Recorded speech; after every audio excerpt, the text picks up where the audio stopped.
Hello friends, welcome to सत्य Vicks fitness. आज मु बिगनर्स किछि मूल मंत्र जोटा कहबा आमे फिटनेस पई निजर हेल्थ पई कहबा जाउची। आउ एथिरे आमे नुआ होंतु किबा पुराना भी होंतु कौन कले आमर फिटनेस भल आसीबो आउ हेल्दी रहिबा आउ रहिला आमे हेल्दी रहिया पेंगा जो कहते मसल्स गेन हो कि भल फिटनेस हो सुंदर स्वास्थ्य जोटा उड़िया कहते आम सुंदर स्वास्थ्य कौन करिया दरकार कौन न करिया दरकार कौन खाइबा दरकार कौन न खाइबा दरकार या पर सब कह जाउछे। आसंतु प्रथमे आमे देखिबा जेमति आमे स्कूल जाउछे मंदिर जाउछे आम शिक्षानुष्ठान भी आम मंदिर भी भावुचे सेठी आम शिक्षानुष्ठान आमर जो शिक्षक शिक्षयित्री आम जमी देवता में मुंडिया मारिकी तापर आम पाठ पढ़ुचे सेमती आम एटा को गोटे मंदिर बोली भावे। जिम जाउचे कि किछि रहउचंती घरे भी वर्कआउट करचंती सेमाने भी निजर मंदिर बोली भावंतु। आउ आमे जाउचे लोक जाउचंती तो सेमती गले एक्सरसाइज कले कले सीटा अलग कथा किंतु आमे जदि प्रॉपर चाहूचे आमर जोटा कहते ओडिया रे बॉडी हो आमर सुंदर स्वास्थ्य हो तेणुक आमको किसी रूल रेगुलेशन को मानिया पड़ो किसी नियम को मानिया पड़ो। प्रथम है आमर जिते आम एंट्री करुचे प्रथमे जी आमर गुरु रहिले केरेल हनुमान जी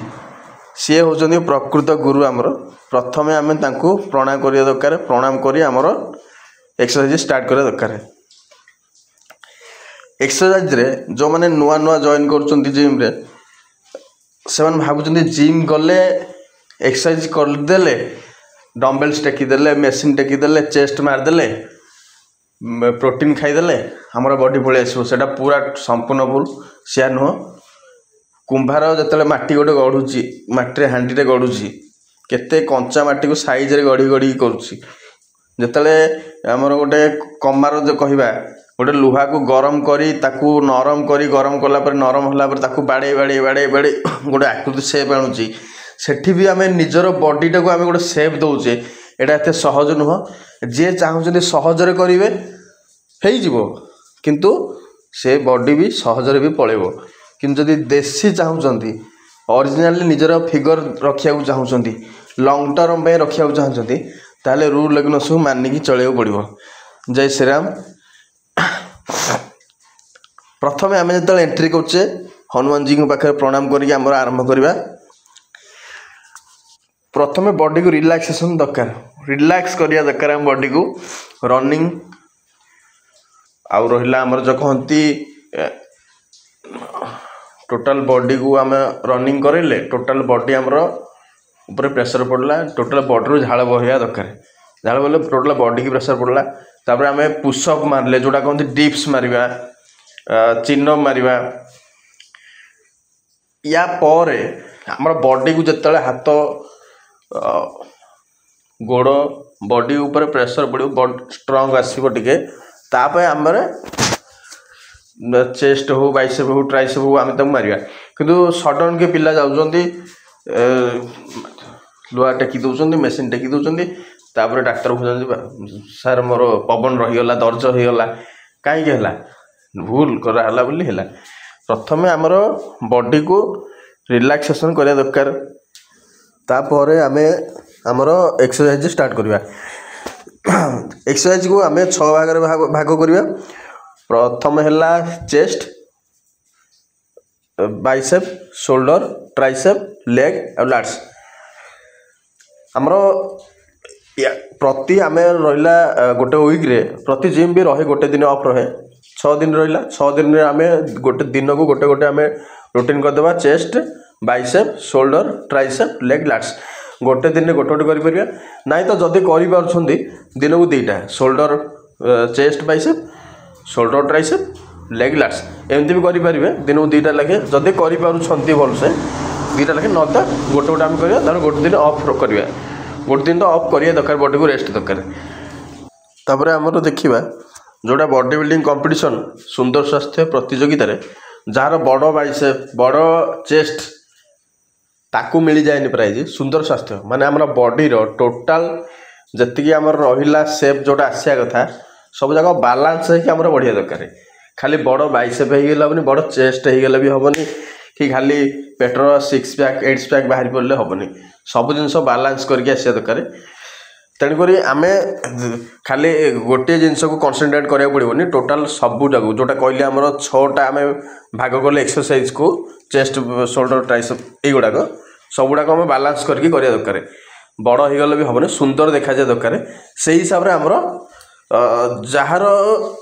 जोटा करे बेसी माइनस पॉइंट अच्छी ताकू टे कनसेंट्रेट करके आम बालांस करके करवा दरकार तापर आमर एक्सरसाइज टाइम रे कनसेंट्रेट दरकार आम जिम जाऊे देख बहुत पिला थे जिम रे सांग सुख कथबार्ता गीत या टाइम पास करके पलि आसते सेमती टाइम पास दिन जाकर जिम रही भी किसी लाभ ना कनसेंट्रेट हवा दरकार आमर जोटा शेड्यूल अच्छी आमर जोटा आज ड्यूटी अच्छी जोटा आम आज एक्सरसाइज करवा ताकू जमी आम सेट्रे जी सेट मारिबा 3 सेट कि 4 सेट जो हिसाब से आमर अच्छी से आम कंप्लीट करा आम कनसेंट्रेट रखा से सारिकी आम आसवा एक्सरसाइज केती समय हम दरकार जदि आम बॉडी को मझे मझे 5-10 मिनट गैप देकी करुचे घंटा हेल्ले भी चलो बिगनर्स जो नुआ आरंभ कर जो मैंने टिके पुराणा हो पार्टी 2 घंटा हेल्ले भी भल आउ गोटे टाइम चेष्टा करेंगे बॉडी को दिन को गोटे थर एक्सरसाइज कले भल केवल सकाल जदि कर केवल संध्या जदि कर हार्डली आम जदि कह नॉर्मली गोटे घंटा जदि आपण भल से एक्सरसाइज कर गोटे घंटा काफी तापर रहा आमर एक्सरसाइज करने पूर्वर कौन खाइबे कलापर कौन खाइबे करने पूर्वर केबे भी खाली पेटरे चाहिए नहीं एक्सरसाइज करने कहीं आम बॉडी को ताकत दरकार आम ओजन टेकिया एक्सरसाइज करने सबुठ जदि आम कह सस्ता सुंदर मजबूत भात भात रे आमर रहा कार्बोहाइड्रेट रहा भात सहित आम दही जदि खाईपर आउ नॉर्मली आम घरे जोटा डेली बेसिस रे आम खाऊचे भल खाद्य बासी खाद्य हो न भल खाद्य आम नॉर्मली जमी खाऊचे सेटा आम हल्के खाई आम एक्सरसाइज कर से छतुआ हो चूड़ा कदली भी हो कि सकाल जदि हो पार्छ कि संध्या भी हो भात हो डाली हो तरकारी घरे जोटा रोषे होती आराम से आम पूरा पेट पूरा न खाई आम हल्का खाई भी एक्सरसाइज आम कर एक्सरसाइज कर सारापर ट्राए करूँ तो जहाँ भी बॉडी रेस्ट चाहूँगी गोटे घंटा अति कम गोटे घंटा रेस्ट ने गोटे घंटा शोबे तापर आप उठिक जी कम करें जमी करेंगे किंतु एक्सरसाइज पूर्वर दरकार खाଇବା दरकार निहाती किसी सरला पुणी जदि भोक हो कि खाई कि गोटे घंटा रेस्ट ने तापर आम देखा कौन करवा दरकार आ कौन न करवा दरकार कौन करवा भितर जदि आसवा प्रथम है आमर सबुठारु मेन पॉइंट है ब्रह्मचर्य पालन जोटा कि एक्सरसाइज तो अलग कथा प्रत्येक मनीष को से मेल हूँ या फीमेल हूँ समस्त को ब्रह्मचर्य पालन निहाती दरकार हेल्दी सुस्थ शरीर सुस्थ मस्तिष्क ब्रह्मचर्य पालन निहाती दरकार तापर रहा आमर रेस्ट आम जड़े सुस्थ मनीष जमी दिन को 8 घंटा रेस्ट ना दरकार 8 घंटा ना भी अति कम 6 घंटा रेस्ट ना दरकार सफिशिएंट पानी पीवा दरकार खाद्य ठीक समय खाइबा दरकार जदि खाद्य भितर आम देखा भेज नॉन भेज भितर मु भेज को भल प्रिफर करी कहीं मु जड़े भेजिटेरियन पियाज रसुण खाए किंतु आमिष टोटाल नुह कहीं आमिषटा देह को बहुत खराब है जोड़ा आम खाऊे नॉन भेज खाऊे सेटा को माछ हो कि कुकुड़ा हो जोड़ा भी आम खाऊे ताकू जहाँ रोग हो आम जब से कंज्यूम करचे तार टोटाल आफेक्टेडा जो नेगेटिव तार जोटा रहा शरीर जो डिजीजटा रहा डायरेक्ट आम बॉडी को आफेक्ट करे से नॉन भेजटा आउ अन्य को मारिकी खाइबाटा भी आमको भल नुह आम बंचुचे संसार समस्त बंचार अधिकार अच्छी तेणुक मु भेज को प्रिफर करे तेणुक आपन इच्छा आपड़ भेज खाईपर कि नॉन भेज खाईपर किंतु जमी टाइम टेबल खाइबा दरकार रेस्ट ना दरकार सफिशिएंट पानी पीवा दरकार आउ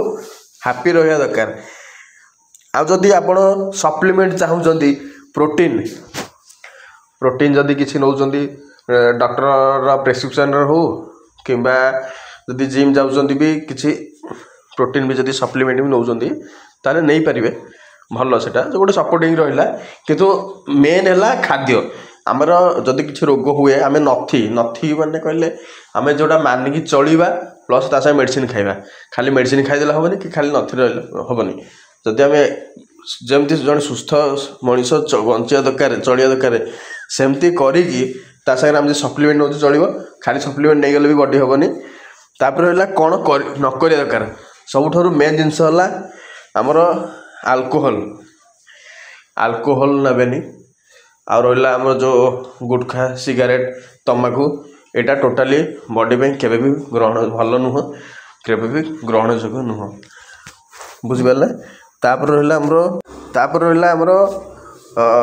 କୋଲ୍ଡ ଡ୍ରିଙ୍କସରେ ସବୁଠାରୁ ରହିଲା ଆମର ଅଧିକ ରହୁଛି ସୁଗାର ରହୁଛି। ଆଉ ଫାଷ୍ଟ ଫୁଡ଼୍, ଜଙ୍କ ଫୁଡ଼୍ ଏଗୁଡ଼ା ତ ବଡ଼ିକୁ ଟୋଟାଲି ଭଲ ନୁହଁ, ପୁରା ଖରାପ। ଏଗୁଡ଼ା ପାଟି ଆମେ ଟେଷ୍ଟ ଦେଖିବା ଦରକାର, ଦେଖିଲେ ହେବନି। ଆମ ବଡ଼ିକୁ ଯେମିତି ଟେଷ୍ଟ ଦରକାର, ପାଟିକୁ ଟେଷ୍ଟ ନୁହଁ ବଡ଼ିକୁ ଟେଷ୍ଟ ଦରକାର। ସେମିତି ହିଁ ହେଲେ ହିଁ ଆମେ ବଡ଼ି ବନେଇ ପାରିବା, ଆମେ ସୁସ୍ଥ ରହିପାରିବା। ଖାଲି ଯେଉଁଟା ବଡ଼ି ଯେମିତି ଚାହୁଁଛି ଆକ୍ଚୁଆଲି ଜଣେ ଯେମିତି ହେଲ୍ଦି ରହିବ ସେଇଟା ନିହାତି ଦରକାର। ବାହାର ଜଙ୍କ ଫୁଡ଼୍, ଫାଷ୍ଟ ଫୁଡ଼୍ ଏଗୁଡ଼ାକ ଦେହ ପାଇଁ ଜମା ଭଲ ନୁହଁ। ଏତେ ଜିନିଷ ଆମେ ମାନିକି। ଆଉ ରହିଲା ଆମର ଗୋଟେ ନେଉଛନ୍ତି ଶୀଘ୍ର ବଡ଼ି ହେବା ପାଇଁ ଷ୍ଟିରଏଡ଼୍ ନେଇଯାଉଛନ୍ତି। ସେଇଟା ଯେତେ ଶୀଘ୍ର ଆମେ ନେଉଛୁ ଆମ ବଡ଼ିକୁ ଗୋଟେ ଇନବାଲାନ୍ସ, ଆମେ ତା'ର ଯେଇ ହିସାବରେ ବଡ଼ି ବଢ଼ିବା ଦରକାର, ଗ୍ରୋଥ୍ କରିବା ଦରକାର, ତାଠୁ ଆମେ ଅତ୍ୟଧିକ ବଢ଼ିବା ପାଇଁ ଆମେ ଷ୍ଟିରଏଡ଼୍ ନେଇଗଲେ କ'ଣ ହେବ? ସେଇଟା ତ ଆସିବ, କିନ୍ତୁ ତା'ର ରିଆକ୍ସନ୍ ବି ପଡ଼ିବ, ବଡ଼ି ଉପରେ ବି ଆଫେକ୍ଟ ପଡ଼ିବ। ଆଉ ଲାଇଫ୍ ବି ଯେତିକି ଦିନ ବଞ୍ଚିବା କଥା ବି ସେତିକି ଜଣ ଆଗରୁ ବି ଏକ୍ଜାମ୍ପଲ୍ ଅଛି। ଷ୍ଟିରଏଡ଼୍ ନେଇକି ବି ବହୁତ ବଡ଼ି ବିଲ୍ଡର ବି ବେଶୀ ଦିନ ବି ବଞ୍ଚି ନାହାନ୍ତି। ତେଣୁ ଷ୍ଟିରଏଡ଼୍ ନେବା ଭୁଲି ଯାଆନ୍ତୁ। ଯେମିତି ନର୍ମାଲି ଆମେ ଖାଉଛେ, ଚଳୁଛେ, ପିଉଛେ, ଶୋଉଛେ, ନର୍ମାଲି ଯେଉଁ ସୁସ୍ଥ ମଣିଷ ଯେମିତି ଚଳିବା ଦରକାର ସେମିତି ଚଳିକି ଆମ ରୁଲ୍ ରେଗୁଲେସନ୍ ମାନିକି ଆମେ ଯଦି ଏକ୍ସରସାଇଜ୍ କରୁଛେ ତାହେଲେ ଆମେ ଭଲ ବଡ଼ି ବନେଇ ପାରିବା। ଏତିକି ରହିଲା ମୋର ଏକ୍ସପିରିଏନ୍ସ। ଆଉ ମୁଁ ଯେତିକି ଜାଣିଛି ସେଇ ହିସାବରେ ମୁଁ ସଜେସନ୍ ଦେଲି। ତେଣୁ ଆପଣଙ୍କୁ କେମିତି ଲାଗିଲା ମୋର ସଜେସନ୍ ଆପଣ କମେଣ୍ଟ ମାଧ୍ୟମରେ ନିହାତି ଜଣାଇବେ। ଆଉ ଏମିତି